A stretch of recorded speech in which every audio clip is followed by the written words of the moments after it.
제가 좋아하는 운동 가운데 하나가 축구입니다. 축구를 참 좋아했었습니다. 학교 다닐 때부터 틈만 나면 공을 찼습니다. 운동화를 신었던 구두를 신었던 상관하지 않고 공을 찹니다. 그런데 차다 보면 참 힘이 들 때가 있습니다. 그런데 참 이상하게 좋아하는 거다 보니까 그 힘들어도 한 게임이 끝나고 좀 쉬었다가 또 다른 팀이 와서 하자 그러면 또 합니다. 좋아하기 때문에.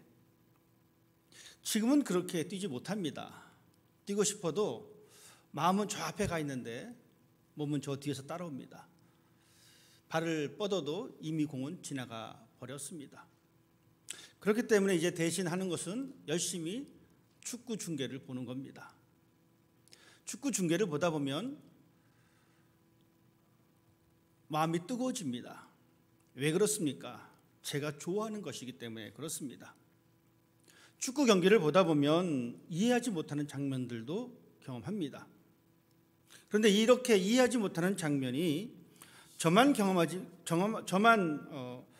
경험하는 것이 아니라 그 경기를 중계하는 사람들 또한 혹은 그것을 바라보는 모든 사람들이 이해하지 못하는 것에 동의를 합니다. 어떤 경우냐면 이런 경우입니다. 수비를 하다가 드디어 역습할 기회가 생겼습니다. 그러면 그 공 하나를 바라보면서 한 두세 사람이 뛰기 시작합니다. 왜냐하면 역습의 찬스에서 골을 넣어야 되기 때문에 그렇습니다. 그런데 공을 가지고 열심히 나아가던 그 사람이 이제 옆으로 패스를 하게 되는데 옆에서 받아줄 사람이 없으면 이것을 성공시킬 확률이 참 적습니다. 그러다 보니까 역습 찬스가 되면 공을 가진 사람과 더불어 두 사람이 더 양쪽에서 같이 뜁니다. 정말 죽을 힘을 다해서 뜁니다. 혹시 나에게 패스가 오지 않을까라는 생각을 가지고 뜁니다. 자기 팀의 우승을 위해서, 승리를 위해서 뜁니다. 그런데 며칠 전에 한 재미있는 사건이 생겼습니다. 한 사람이 공을 잡고 열심히 뛰었는데 그 옆에서 같이 뛰던 사람이 그 뛰던 것을 포기해 버렸습니다. 어떤 이유였는지 정확히 알지 못하겠지만 그것을 바라본 많은 사람들은 이야기합니다. 왜 자기에게 공이 안 오니까 안 뛰느냐. 같이 열심히 뛰어서 어떻게든 골을 넣을 수 있는 기회를 찾았어야 되는데 뛰지 않았다는 겁니다. 가다가 자기에게 패스가 오지 않으니까 그 뛴을 멈추어 버렸습니다. 많은 사람들은 그 선수를 비난했습니다. 어쩌면 비난받을지도 모르는 상황일지도 모릅니다. 참으로 안타까운 것은 함께 뛰었어야 되는데 끝까지 같이 뛰어줬어야 하는데 설령 그 공이 자기 자신에게 패스가 되지 않는다 할지라도 같이 뛰어줘야 되는 것이 맞는 건데도 불구하고 뛰지 않습니다. 걸음을 멈추어 버렸습니다. 좀 더 우리가 쉽게 이야기해 볼 수 있는 것은 이겁니다. 마라톤 경기에서 42.195km를 뛰었습니다. 열심히 뛰고 마지막 이제 스테디움에 들어올 찬스가 있는데 오다가 그 뛸을 멈춰버립니다. 사람들은 그것을 이해할 수가 없습니다. 이런 모습이 어떠한 운동 경기에만 적용되는 것이 아니라 때로는 우리의 삶에서도 우리의 신앙에서도 적용되는 것을 볼 수가 있습니다. 우리의 신앙생활을 시작했는데 이 믿음의 생활을 시작했는데 이 믿음의 생활을 끝까지 완주하지 못하고 중간에 포기하는 그 모습들, 이 모습은 비단 지금뿐만이 모습이 아니라 2000년 전의 모습도 이와 같습니다. 오늘 본문의 이야기가 바로 그러한 이야기입니다. 오늘 본문은 우리에게 무엇을 이야기해 주고 있냐면 믿음으로 말미암아 시작된 그 길을 끝까지 걸어가야 된다라는 것을 우리에게 말씀해 주고 있습니다. 히브리서를 기록한 이 기자는 그때 당시에 사람들이 믿음 생활을 지키기 위해서 살았던 그 사람들에게 환난과 어려움이 닥쳐졌는데 그것을 포기하는 사람들이 막 생긴 겁니다. 그래서 히브리 기자는 믿음의 사람들에게 조금 더 힘을 내십시다. 우리가 멈춰야 할 곳은 이곳이 아니라 한 걸음 더 나아가야 할 그곳입니다 라고 우리에게 이야기해 주고 있습니다. 이제 우리가 조금만 더 힘을 내면 우리 앞에 참 좋은 것이 기다립니다. 우리 앞에 하나님께서 우리를 위해서 준비한 것이 기다립니다 라고 말씀해 주고 있는 것입니다. 히브리서 11장은 믿음의 사람들에 대해서 많이 기록해 주고 있습니다. 그래서 제가 말씀드렸습니다. 히브리서 11장은 믿음장이다라고. 이어서 히브리서 12장에는 어떤 이야기가 나오냐면, 그렇다면 믿음의 사람들이 어떻게 살아가야 될 것인가? 즉 우리가 이 자리에 앉아있는 우리 모두는 어떻게 살아가야 될 것인가? 이것을 히브리 기자는 우리들에게 말씀해 주고 있습니다. 여러분에게는 어떤 자세가 필요하십니까? 히브리서 11장은 우리들에게 어떤 자세가 필요하냐면, 믿음으로 살아가는 사람들은 예수 그리스도를 바라봐야 된다라고 말씀해 주고 있습니다. 하나님을 믿으면서 하나님을 바라보는 것이 정답인데 우리는 하나님을 믿으면서도 하나님을 바라보지 않습니다. 그렇기 때문에 히브리 기자는 여러분 우리를 온전케 하시는 예수를 바라보십시다 라고 이야기해 주고 있습니다. 그리고 또한 히브리 기자는 이렇게 말하고 있습니다. 고난이 가득한 현실이지만 우리가 살아가는 삶의 현장이 믿음 생활을 이어나가기에 힘들고 어렵지만 우리가 걸어가는 이 길이 믿음의 길임을 받아들이고 오래 참음으로 견뎌내야 된다라고 말씀해 주고 있습니다. 우리 믿음 생활이 그냥 견디는 것이 아니라 하나님의 거룩함으로 하나님의 의로움으로 덧입혀져서 기다려야 된다라고 말씀하고 있습니다. 여러분 신앙생활은 무조건 기다림이 아닙니다. 하나님의 거룩함으로 채워진 그 상태에서 기다리는 것입니다. 그리고 히브리 기자는 말합니다. 우리가 믿음의 사람이 어떤 자세로 살아가야 될 것인가? 그리스도를 믿는 믿음의 신앙을 버리는 배교하는 행위는 하나님의 진노를 피할 수 없다라고 말하고 있습니다. 하나님의 진노를 피할 수 있는 길은 우리의 신앙을 배신하지 않는 겁니다. 그것을 히브리 기자는 우리에게 말씀해 주고 있습니다. 그러면서 오늘은 특별히 본문 말씀을 통해서 구약의 사건들을 설명하면서 예수 그리스도의 은혜가, 하나님의 은혜가 어떠한 것인가를 우리에게 말씀해 주고 있습니다. 오늘 본문에 우리가 읽은 이 본문의 말씀은 시내산에서 일어난 사건을 설명해 주고 있습니다. 이스라엘 백성들이 애굽에서 나와서 하나님의 율법을 받은 장소가 시내산입니다.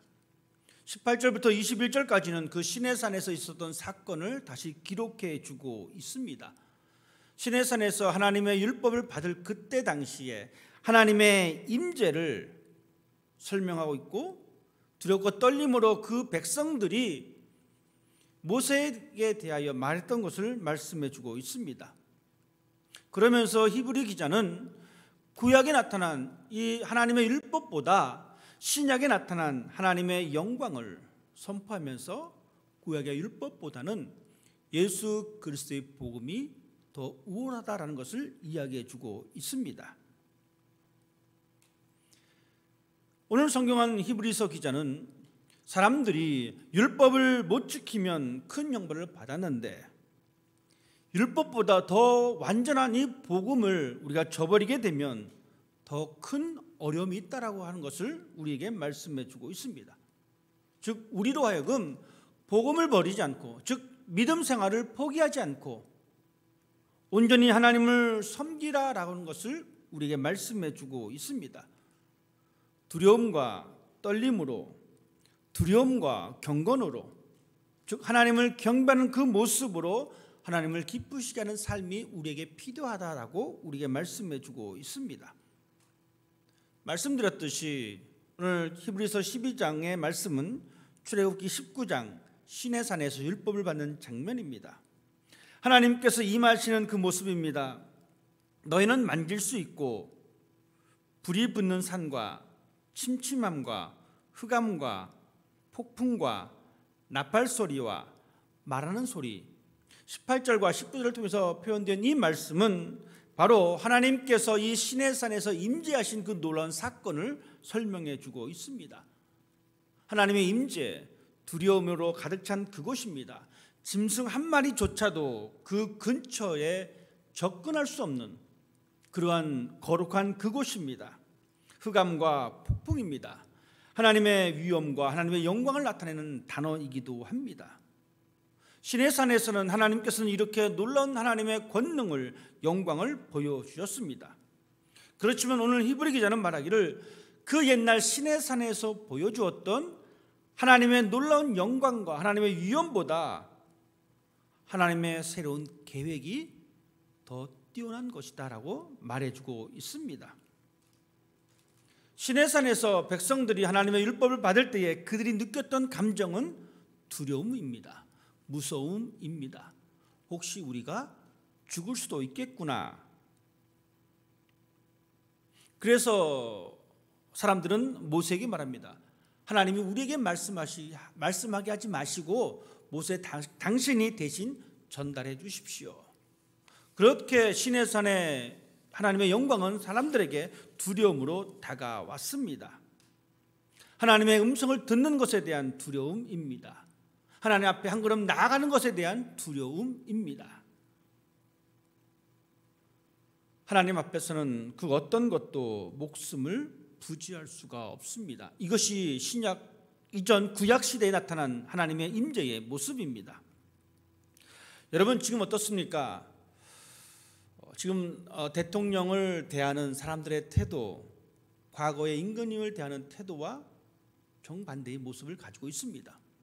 과거에 임금님이 행차하게 되면 지나가던 이 백성들은 어떠한 자세를 취해야 합니까? 모두 가던 길을 다 비켜주고 고개를 땅에 대면서 인사를 합니다. 감히 임금님의 얼굴을 보지 못합니다. 이것이 과거의 모습이었습니다. 이것이 바로 구약시대의 시내산에서 백성들이 하나님을 대하는 자세였습니다.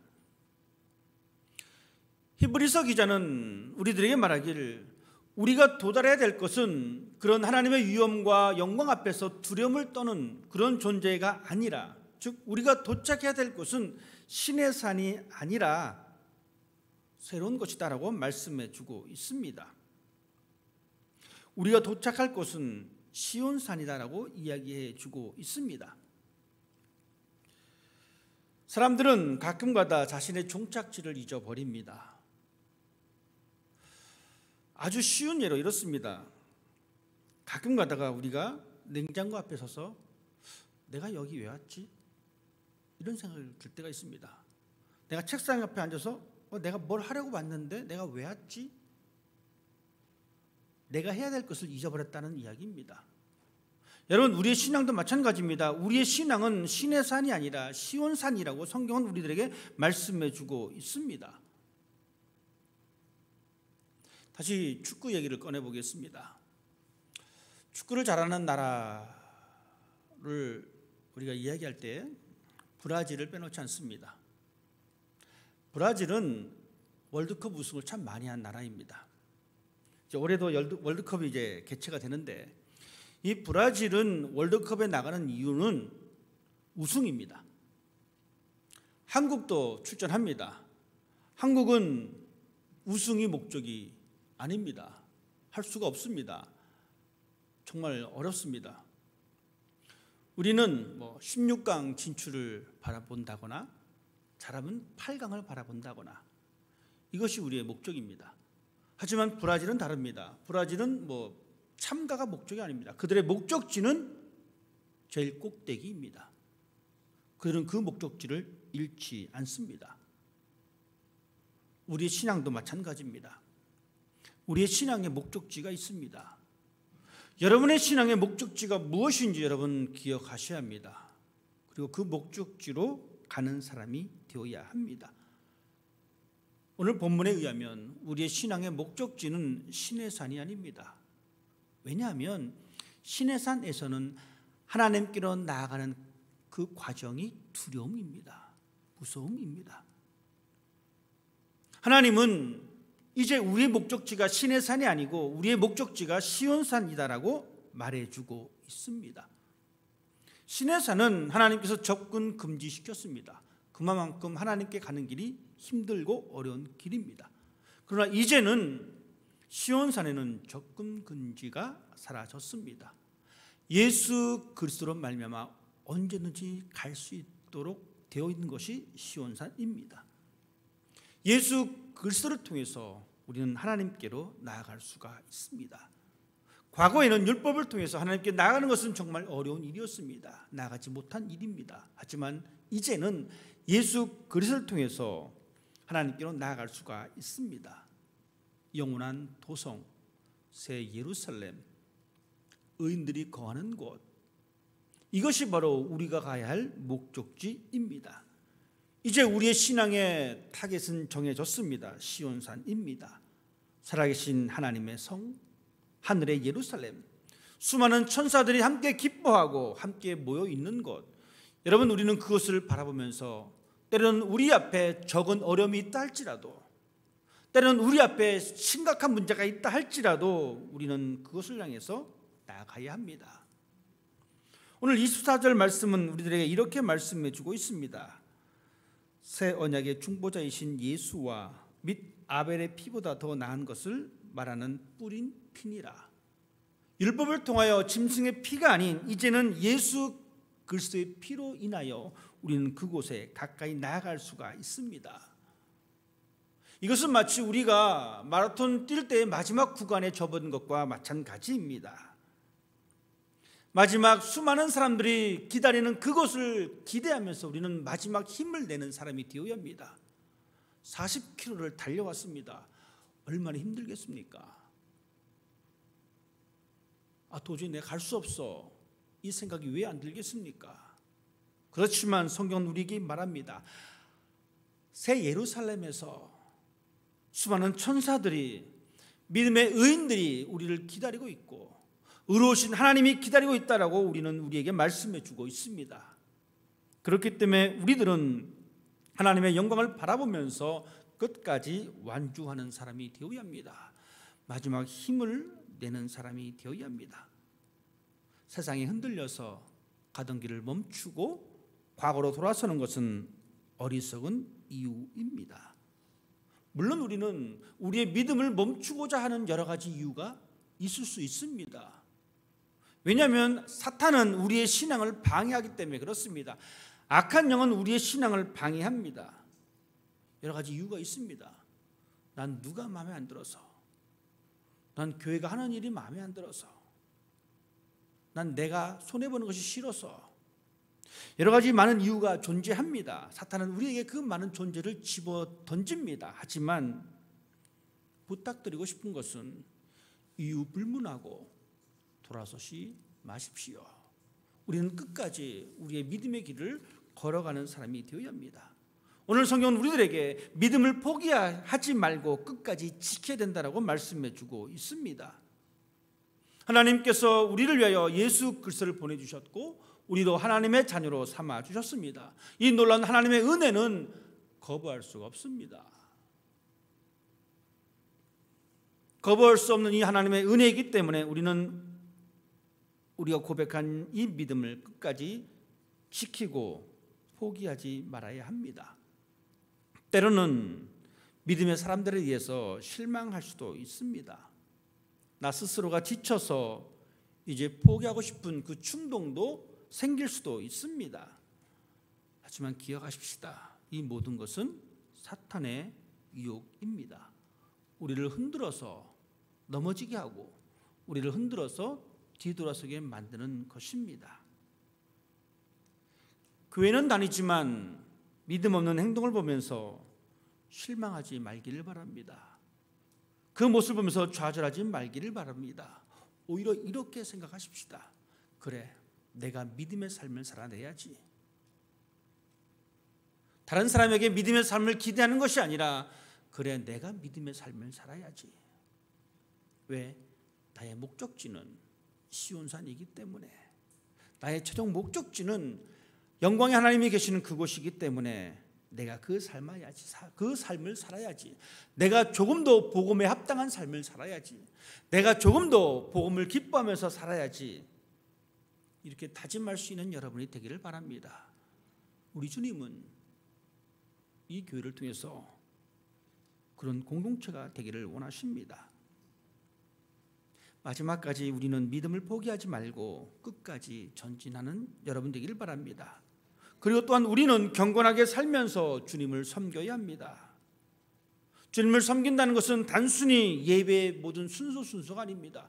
찬양을 부르고 기도를 하고 헌금을 드리고 말씀을 듣고 하는 이 모든 순서가 전부가 아닙니다. 주님을 섬긴다는 것은 주님을 예배하는 것이고 주님을 경배하는 행위입니다. 그런데 이 시간만이 아닙니다. 우리가 살아가는 삶의 자리에서 우리는 주님을 섬기는 사람입니다.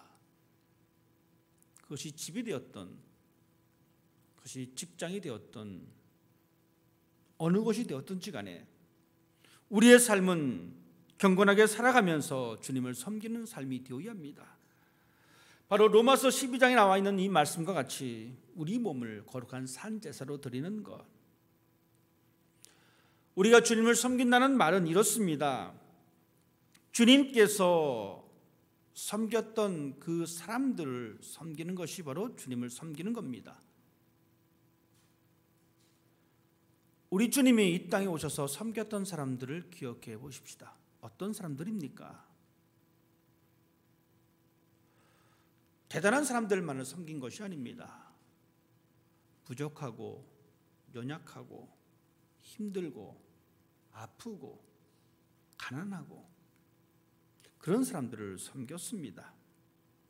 연약한 사람들과 함께 해주셨습니다. 핍박당하는 자들과 함께 해주셨습니다. 그리고 예수님은 그들의 필요를 채워주셨고 복음의 능력으로 그들을 섬겨주셨습니다. 이 모습이 우리 가운데 나타날 때에 우리가 바로 그 자리가 하나님을 경배하는 자리고 바로 그 자리가 우리 주님을 섬기는 자리입니다. 그들을 섬겨서 그들에게 예수 그리스도의 그 모든 복음의 모습을 알려주고 보여주는 것, 그리고 그들로 하여금 하나님의 제자 삼는 것, 이것이 우리의 신앙의 이유입니다. 마지막까지 우리가 포기하지 않고 감당해야 할 일이 바로 이것입니다. 우리 모두는 조금 더 경건하게 살아가기를, 그리고 조금 더 주님을 섬기는 그 자리로 한 걸음 나아가는 여러분이 되시기를 바랍니다. 오늘 히브리 기자는 우리들에게 예수 그리스도로 말미암아 그 일이 가능해졌다라고 말씀해 주고 있습니다. 이제 예수로 인하여 우리가 하나님 앞에 나갈 수 있다라고 말해 주고 있습니다. 이제 예수 그리스도로 인하여 우리는 시온상에 들어갈 수 있다라고 말씀해 주고 있습니다. 우리의 삶이 때로는 어렵고 힘들어도 우리가 우리의 자녀들을 포기하지 않듯이 우리의 신앙 또한 마찬가지입니다. 우리의 신앙이 때로는 힘들고 나아지는 것이 없어 보인다 할지라도 우리 주님은 우리에게 끝까지 너가 도착할 곳은 시온산이다, 너가 도착할 것은 예루살렘이다 라고 말씀해 주고 있습니다. 예수께서 걸어가신 그 길이 비록 고난과 능력의 길이었지만 우리 주님 그 길을 끝까지 걸어가셨습니다. 우리가 입술로 고백하고 우리가 마음으로 모시고 있는 예수 그리스도가 우리 안에 있다면 우리도 우리의 믿음을 포기하지 않습니다. 우리도 끝까지 십자가를 붙들고 그 길이 점점 좁은 길이다 할지라도, 그 길이 고난의 길이다 할지라도 우리 주님과 더불어 그 길을 걸어감으로 말미암아 마지막 날에 천사들과 하나님의 영과 의인들과 함께 거하는 그 영광의 자리를 기대하시면서 한 걸음 한 걸음 나아갈 수 있는 그런 복된 삶이 여러분 가운데 있기를 주님의 이름으로 부탁드립니다. 기도하겠습니다. 하나님,